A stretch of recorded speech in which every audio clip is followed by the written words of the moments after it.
Okay, we're back. And thank you to all of you who tried to join us live. So we're back together. And I just want to know that there's a lot of health and wellness support for you at this time, as both professionals and people who are very interested in how to support our own personal health on a daily basis. I thought it'd be great for us to just share the things that we do innately without thinking about it every day on a daily for our health. And so I'm Rachelle. I'm a local yoga therapist, IRS meditation teacher, and nutrition therapist. I'm Ben Hunt. I'm a massage therapist and a sound therapist here in town at Veritas Medical. And I'm Anna Hinds, and I am a health coach and an EFT practitioner and a yoga instructor, and I lead retreats and love both of these people here. Mm-hmm. So we're excited to be here and really excited to give you 6 healthy hacks that you can start today. You can start now. So is there anything more you want to say before we dive in? Yeah, just that strong recommendation that at this time of our life and our culture right now, that these things are easy to implement, they're affordable, and there's no reason not to do every single one of them every day with your family. Yeah, it's so great. So one of the things that was really important to us was to remind everyone that, so many of the things that we can do for our health are the simplest and the most overlooked. Like, they're like the obvious things. We're like, oh my gosh, of course I know to drink more water and all that. But there are so many amazing things that that we can tap into that are available that cost nothing at all or very, very little. And it's more so, and I'd love for y'all to input on this, it's more so about putting the power back in your hands to build your immune system and to really help you understand that healing is intrinsic. Like, our bodies and our immune systems know how to heal. It just needs the tools, and we just need the environment, the inner environment, the terrain to be resilient. And so that's what we're wanting to do today, is to really support you in that. And I just want to give a quick disclaimer. So remember, you are a wise and wonderful being, and no one knows what your body needs except for you. So we request that you not take any of this as medical advice, and always consult your practitioner. But just know that we believe God's given you an intuition for your own health. And so we just want you to remember that wisdom is within you. So anything you guys want to say before we dive in? I'm ready. Let's do it. 6 health hacks. Here they come. All right. So we've each taken 2, and we're gonna talk about them, and then we're gonna have some conversation. So, number 1 health hack. I love this one so much, and if you have been a client of mine or you've been to a retreat, you know all about this. And number 1 health hack is green juice. And green juice is some form of liquid greens. We like to call it liquid sunshine. And the reason that green juice is so important for your health, it's like the number 1 thing I recommend for my clients and those who come to retreats. The reason it's so amazing is because disease can't thrive in an alkaline environment. And green juice is so very alkalinizing to your body. And the reason that I love juice over maybe like a smoothie or a salad, even though both of those are great, the reason I love the juice is because whenever you concentrate the nutrients in a juice and you take out all of the need to digest it, it goes straight into the cells. And what's going straight into the cells are not only those deep nutrients, but also the sunlight that this plant absorbs through that process of photosynthesis. And so you're literally getting this rich sunlight in your cells very, very quickly. And my experience has been that all of the clients that I've had who have really integrated this into their daily life, they see so quickly the benefits of doing a green juice.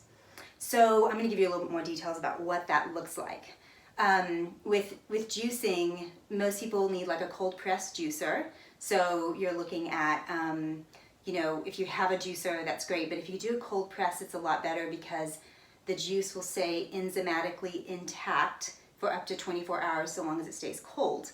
With other non-cold press juices, then the enzymes will die after about 15 minutes. So you want to have that cold pressed juicer if at all possible.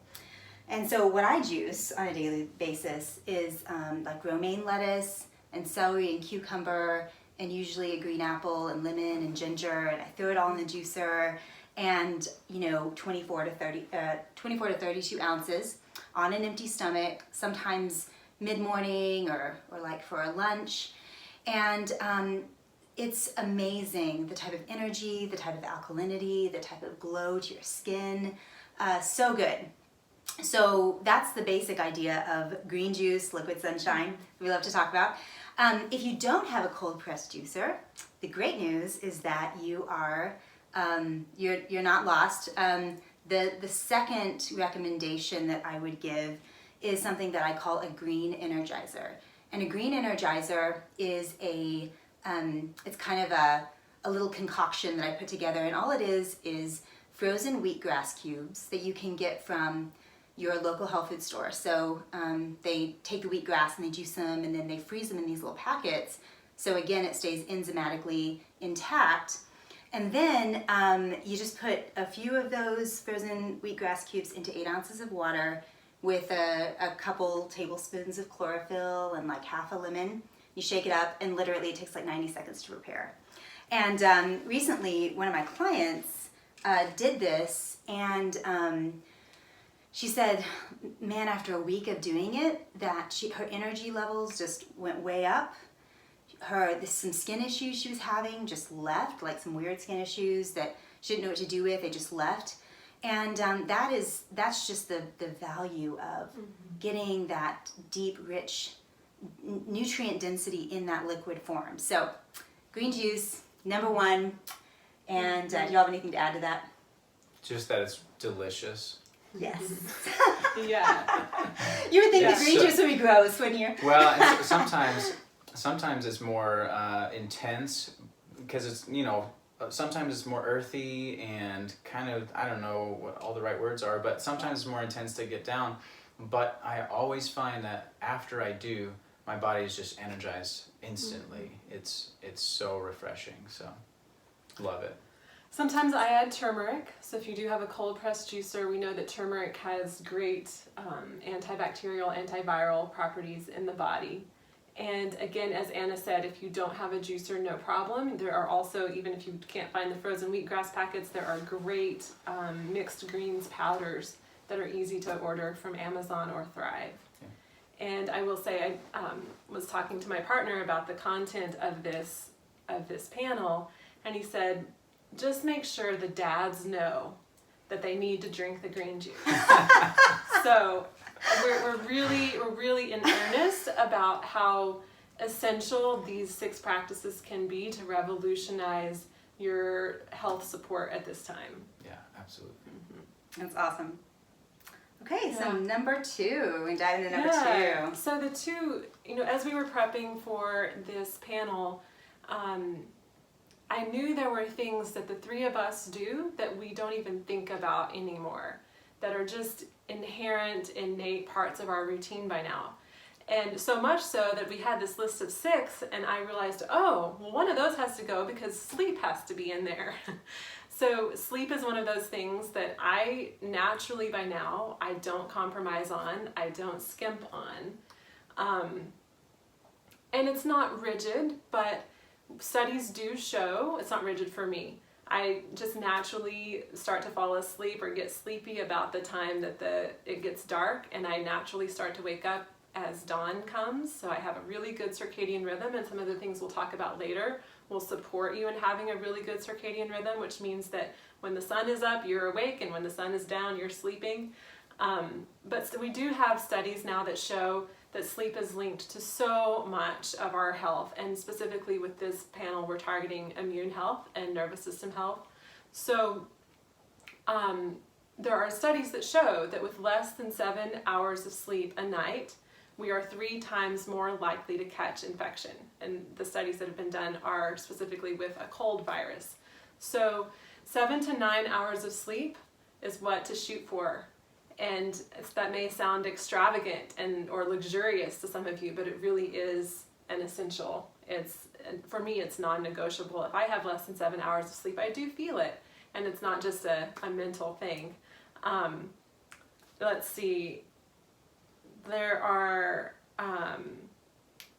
sleep deprivation actually adds more stress. So we all have plenty that we are managing, and if we are sleep deprived, then that is just another taxing thing on our nervous system.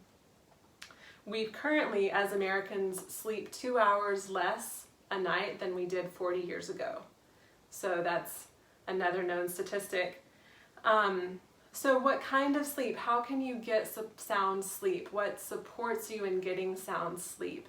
There's so much research now about our devices and the artificial light, the blue light from all of our screens, the way that that impairs melatonin production, and melatonin is a hormone that regulates our sleep.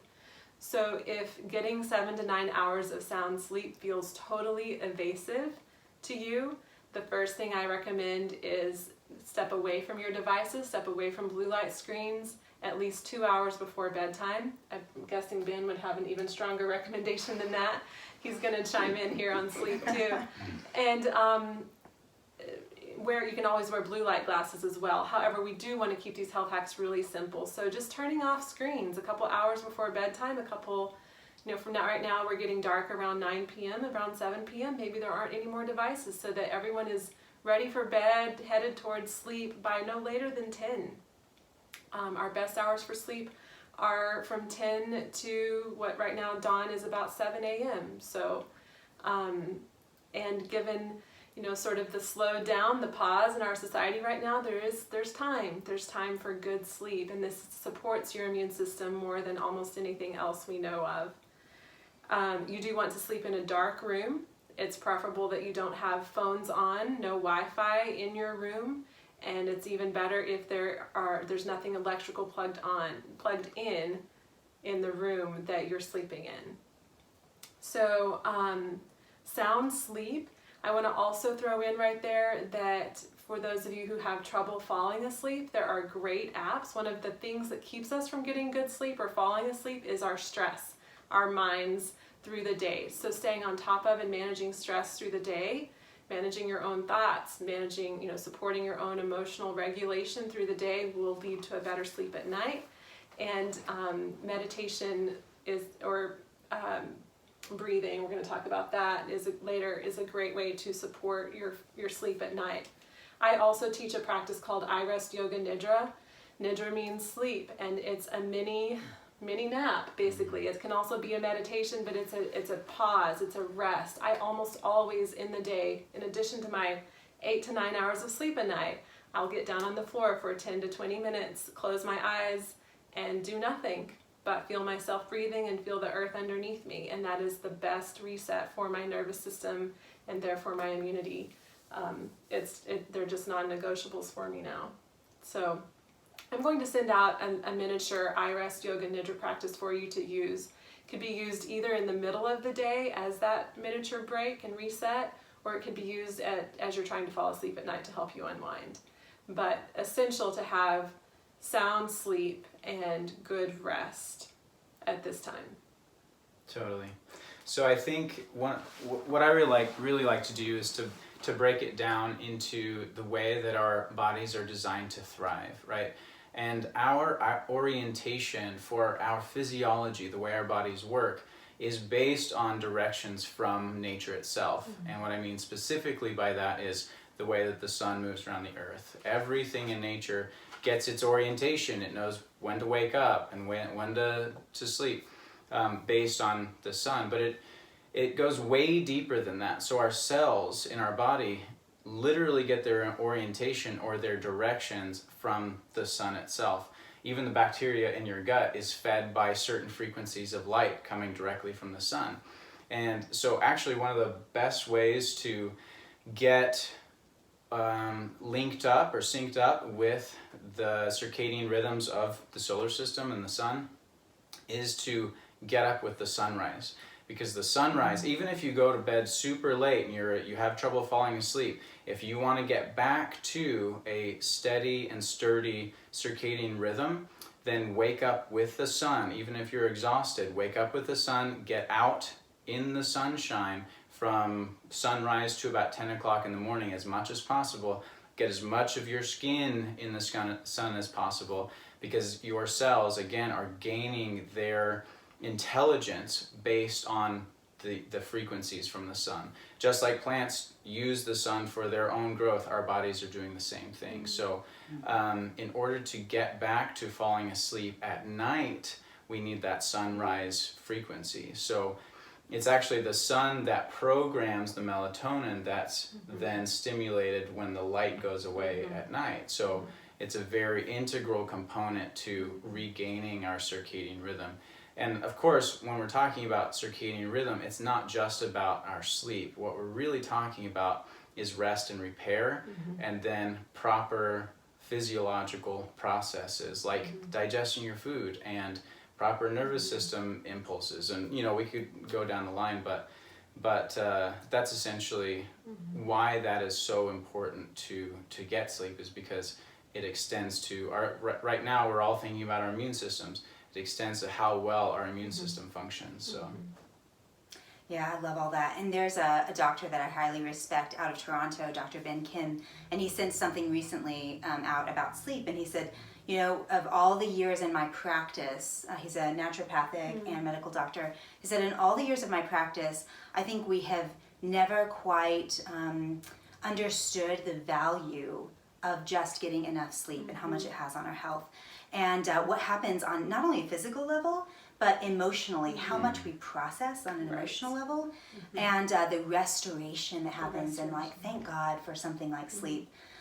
What would y'all say, and I know we have to move on pretty quickly, but what would y'all say to someone who genuinely can't get enough sleep at night? What would be practices that they could utilize in order to kind of make up for that lost time? Well, definitely, again, my first go-to is going to be Yoga Nidra, and Yoga Nidra practices can be as long as 40 minutes, and they are known to make up sleep debt. So you can find Yoga Nidra practices on pretty much any meditation app right now, and I would start there. Yeah, I love the iRest practice. It's incredible. Anything from you, Ben? Well, you already mentioned it, making sure your devices are turned off, or at least you're wearing your blue blocker glasses definitely after the sun goes down, but even 2 hours before it goes down. Things are starting to shut down in nature, so we need to do the same in our houses. So turning the lights off, putting your blue blocker glasses on. Don't eat after 7:30, 8 o'clock, because we don't want to be digesting when we're trying to fall asleep. There's some simple things that you can do to just prep your body to actually, when you lay your head down on the pillow, your body is already going into rest. Yeah. So, and I'd say a third thing right there is meditation, or like Anna's going to address emotional practice at the end of this 6 health hacks, but some way to process emotions and thoughts during the day, so that that's not what you're laying your head down on the pillow with, when you are ready to fall asleep. Yeah, and if some of this sounds overwhelming, or it feels like, oh gosh, that's a whole lot to do, even just taking one thing and trying it and just see how your body feels. Sometimes it's just getting used to a new way of being, and then we can kind of get in a happy way addicted to it. Yeah, I'm addicted to sleep. Yeah, it's so good. Juice, right? Yeah. So, and Ben mentioned the sunrise and the sunset, and that just kind of leads us right into our third health hack, which is my second one that I'm bringing. I think some of our health hacks definitely are overlapping here, but as I was considering, I realized I rarely go through a day without contact with nature. That is vital to my well-being. I think about it more as vital to my mental and emotional and spiritual well-being, which by now, those of us in the mind-body wellness fields, we know that translates directly into the physical well-being. However, again, there are lots of studies out that show how and why exactly nature affects and impacts our physical well-being. So, yeah, I know I'm going to think of other things, but feel free to. Well, you mentioned all the good ones. I think, especially, again, first thing in the morning with the sunrise, you can kind of pair a lot of these things. Green juice. You just woke up, so then green juice, and then getting out in nature and getting the sunshine. grounding at the same time. All of those are very conducive practices to put into one thing. So that will just set you up for true vitality, because that is what our bodies are designed to thrive off of, is that connection to the electromagnetic forces of the earth itself. That's our grounding, just like the grounding wires in the house. It needs to be grounded in order to be controlled. It's the same thing for the physiology of the body. So yeah, the humans evolved, our species evolved in nature. We are creatures of the creation, and in the last 200 to 300 years we've really moved indoors and disconnected ourselves from those great electromagnetic frequencies that our bodies also have and move into sync with and harmony with, and that supports all of our systems. So simple contact with nature. And one thing I did want to say here is that doesn't mean walking out and looking at your front yard and thinking about how it needs to be mowed.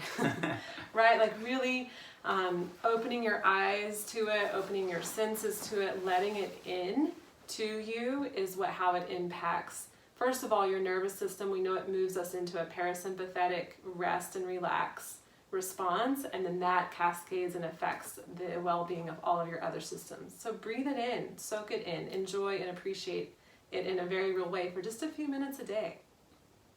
It's perfect. Okay, so number 4, y'all ready? Ready? Okay, movement. Take it away. Okay, so excited. 4 is movement. Movement is the expression of life itself. So again, if you look at nature, nature is in constant movement. Even if it's a still day outside, you go and look in the grass and there's things moving in there or whatever. You can always see movement.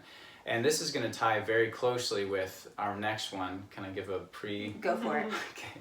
Our next one is, our 5th one is breath.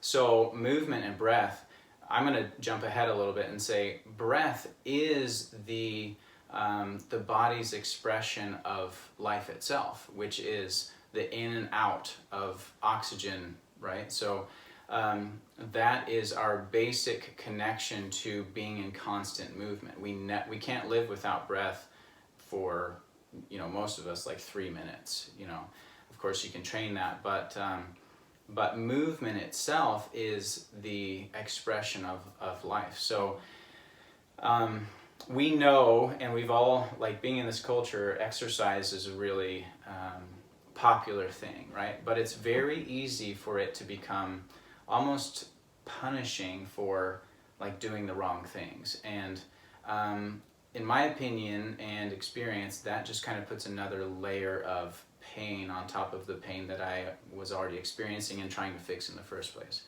So life is designed to express itself. And so for me, movement is an integral way that I get to do that. So what I love to do is, like, basically the most basic thing is just make sure to walk every single day. It's very simple. It's low impact. You can combine all of the other things pretty much, except for sleeping, but you can combine all of the other good things for yourself in your walk. So walking 10-20 minutes a day is an excellent starting place. And then you can pair your breath with that too, and I'll talk about that in just a minute. But the thing that is even more important, in my opinion, than just moving your body is expressing your life or expressing your joy. So all the movement that I love to do is an expression of like this love and joy and excitement that I have for life. And so I have found ways that that I enjoy expressing that most true to me. So one of those ways is actually skateboarding. I love to skate. I love to wrestle with my children, but I also do some movement practices like joint mobilizations and like pull-ups and rings and all those things. But if you're not already doing that level of like exercise or movement practices, then it's really hard to like all of a sudden adopt all these things. So I would say it's a great starting place to just walk every day and then find something you love to do that is more on that greater movement spectrum, like running or wrestling around with your family, or I mean, it's really, there's so many different options, playing golf or Frisbee or anything. So what do you guys like to do?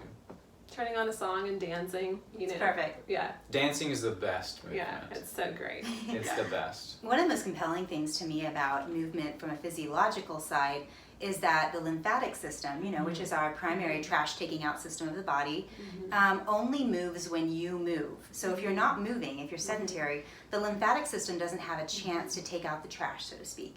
So when we're trying to build our immune system, and we have all of this garbage, you know, kind of creating a sludge on our system, any movement practice and deep breathing practice will help clear that sludge out of the body. I do think it's very important to approach movement with a joy, you know, with gratitude, with an openness, doing something that you love to do. It should never be punishing. It should always feel, and I say should, not meaning that condemningly, but more so, we want to unlock the natural joy that we as human beings are meant to have in our movement practice. And so finding something that's a light up for you.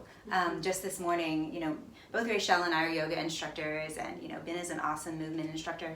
But just this morning, you know, being sedentary for a couple of days, not getting to take a yoga class, I just had my dad and sister over, and we just did a yoga class, and I was just reminded how great it feels to just move the body, and how much, you know, any sort of heaviness lifts, and it's amazing. So Yeah, and thanks for tying that back into our focus on the immune system and the why there.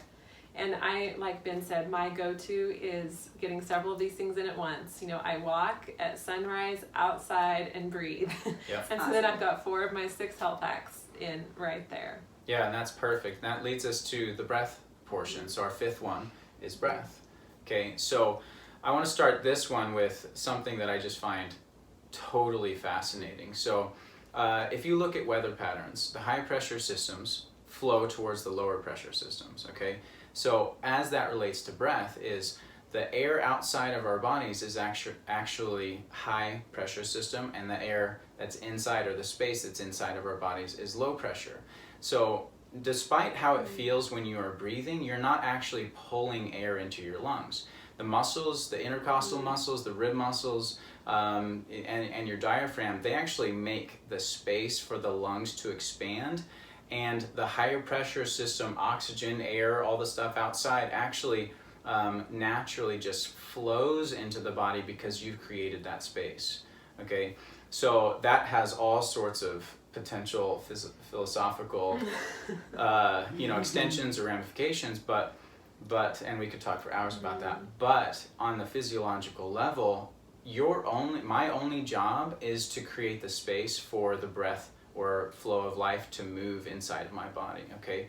So there's a couple very simple things to do. The first is the most simple. We call it box breathing, okay? So the way that you can think about it, well, let me back up just for a second.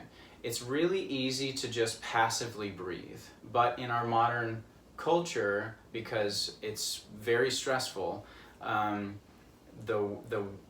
the breath style of the stress mode is actual like shallow breathing. So it's only from like the top third of your lungs up. And so these muscles up here get really tight because they're the only ones responsible for that portion of your lungs, and it just causes problems down the line. So when we're talking about breath practices, we're actually maximizing our ability to pull as much oxygen in as we can to then utilize those healing capabilities of oxygen is what heals like every part of the body. So the first one is called box breathing, and it's very simple.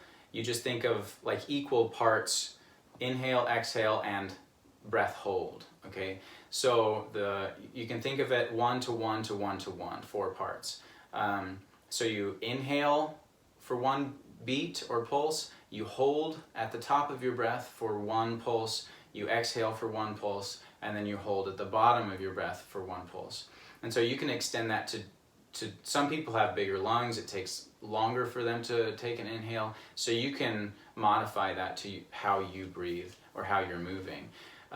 So you can do, I think a really comfortable place to start is actually 2, 2, 2, 2. So you inhale 2 breaths or 2 beats, you hold for 2 beats, you exhale for 2 beats, and you hold for 2 beats. And what that does is actually stimulates your parasympathetic nervous system. It regulates your autonomic nervous system, which controls your fight or flight and your survival. And it says, we're okay.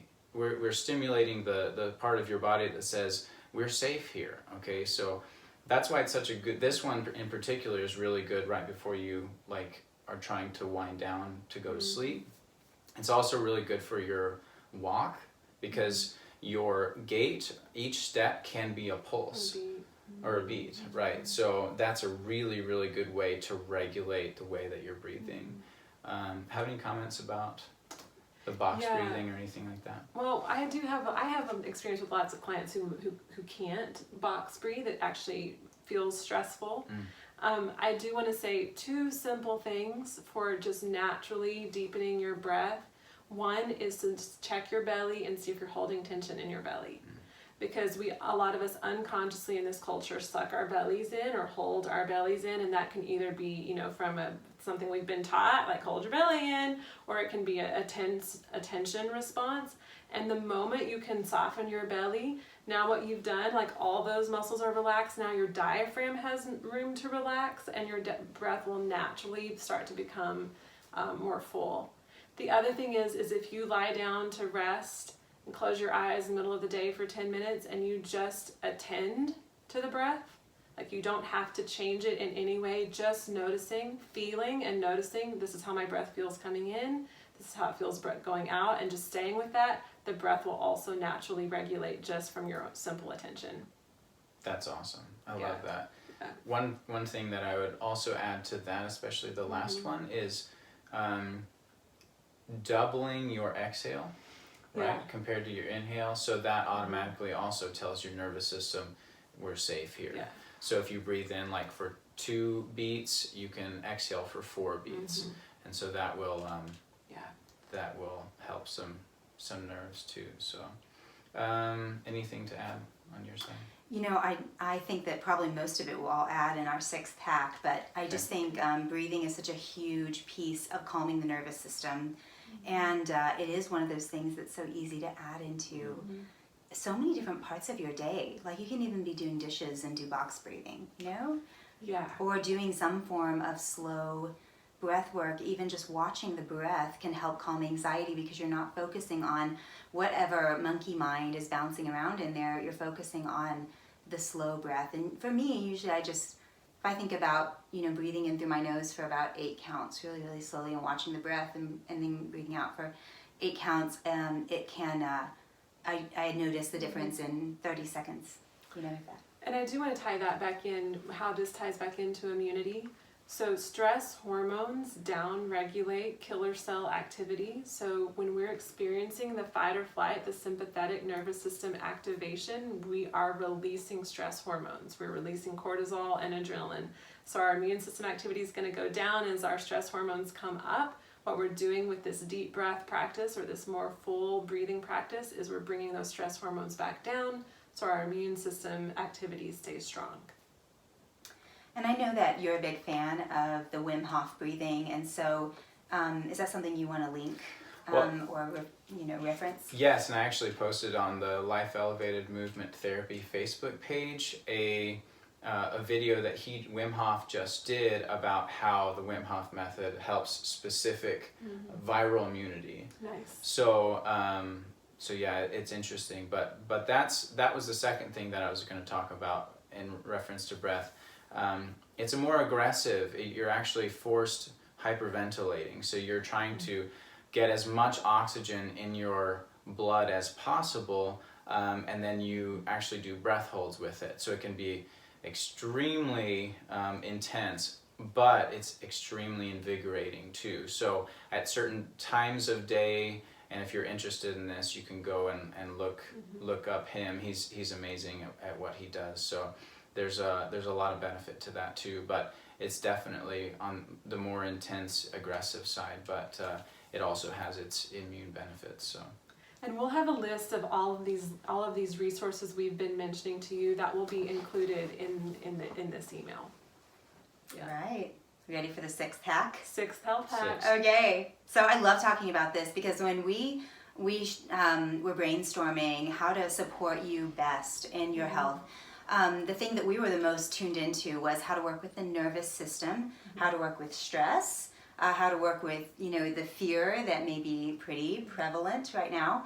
And we're all very tuned into that because, you could be eating the healthiest food on earth, you could be exercising, you could be desiring to do all of these things, but if your nervous system is in that fight or flight, or it is overstimulated, or you're chronically stuck in a programmed loop of stress, then that is actually telling your system to kind of lock down. It's in stress mode, it's not in healing mode.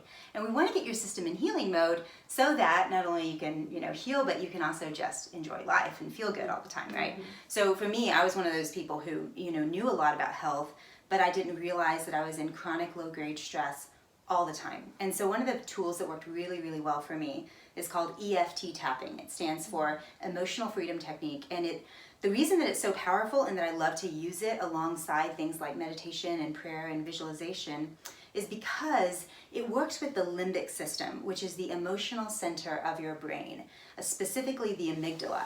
And you can think of the amygdala as almost like the portal to the autonomic nervous system that goes down the central spinal column, informs all the cells in your body.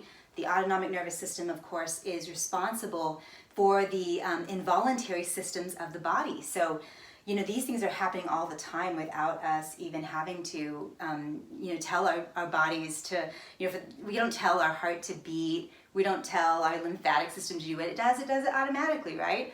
So if that portal, that kind of watchtower of our system thinks that you need to be stressed out all the time or is programmed to be stressed out all the time, what it's going to do is it's going to be sending a chronic fight or flight hormone, adrenaline, cortisol, something of this sort, down the central spinal column and informing every cell of your body. You're going to feel anxiety, you're going to feel stress, you're going to be just going along through life and you're going to be like, man, why do I not feel good? So one of the ways to communicate with that part of your brain is to do the EFT tapping. And again, you can combine it with any sort of modality to just get you into a relaxation response. Because your conscious mind might be saying, everything's fine, I'm fine, like I'm not in a bad environment, or I'm gonna be okay, or whatever. But if your subconscious mind and your body believes that something's not okay, then you have to be able to communicate with it. You have to be able to calm it down. So EFT tapping works with the meridian system. It's almost like a phone line that when you tap on certain points on your face and neck area, it sends a calming signal to the amygdala, basically saying, hey, let's turn down this fight or flight response. Let's kind of, instead of having the gas pedal like at full, like press down all the way, let's take our foot off the gas pedal. And so what we'll do is it will just calm everything down. So there's so many great EFT tapping meditations and different things out there, like guided practices. I have a few and I will link them in the the email that we send out.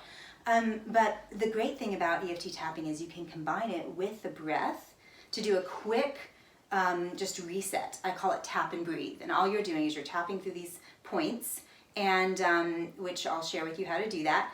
And you're just breathing at the same time. And it sends that calming signal to really release the fear and the stress and the anxiety that might be already programmed inside of your body. So once you've calmed that down, once you feel a little bit calmer, your body is in a healing mode and your immune system goes up and your body's ability to heal, it all goes up. And so we really want to focus on getting the nervous system happy and healthy before we just try to do all these good things, right? So I would say that in my opinion, that's one of the most important things to do. So I tap before I go to bed at night, and I tap when I wake up, even just a tiny bit, just so that I can remind my body and my whole system it's safe to heal, it's safe to feel good, it's safe to be free, and that is very, it's just really, really, really important. So the second thing that I want to talk about real briefly, and then I'd love to get y'all's thoughts on all of this, because I know y'all both have so much to say about the nervous system.